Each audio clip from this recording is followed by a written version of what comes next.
বিরোধে একটি ক্যাম্পেইনের আয়োজন করা হয়।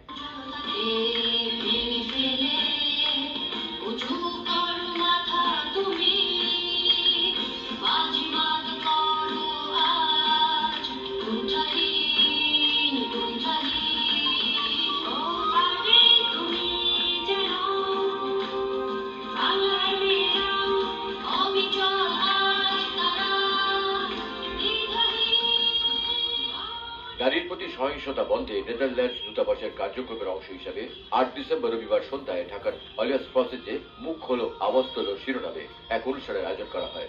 এতে প্রধান অতিথি ছিলেন নেদারল্যান্ড দূতাবাসের উপপ্রধান থ্রিজিস ওয়াইউড্রস্টা।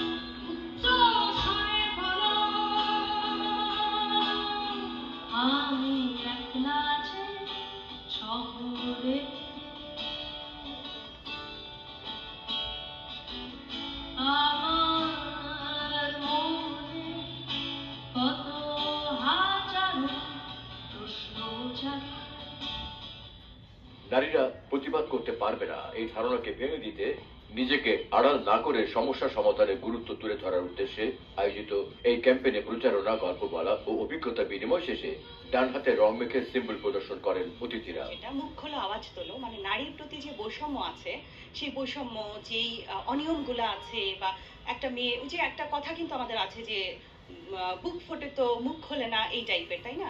তো আসলে আমাদের মুখটা খুলতে হবে, আমাদের কোথায় সমস্যা সেটা আমাদের সবাইকে জানাতে হবে যাতে সমাধান হয়। এই যে নারীদের নিয়ে যে মুখ খোলা আওয়াজ তোলে, এই ক্যাম্পেইনটা মূলত শুরু করেছি যে আমরা আমাদের সাপোর্ট দিয়েছে আপু সহ আর সবাই, অন্যান্য পেশার নারীরা, এবং হচ্ছে ডাচ এম্বাসি আর হচ্ছে red orange media and communication, এবং আমরা এখন ইভেন্ট করছি, ওই ক্যাম্পেইনেরই একটা ইভেন্ট করছি আলিয়াস প্রসেসে।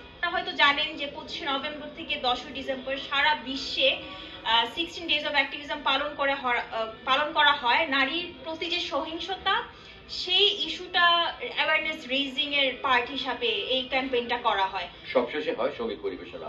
এতে ডাক্তার নভিরা আফতাবি বিনতে ইসলামের লেখা থিম সং পরিবেশনের পাশাপাশি সচেতনতামূলক গান পরিবেশন করেন band F minor, Farzana Wahid Shayan, SS ও বাংলা 5 এর শিল্পীরা।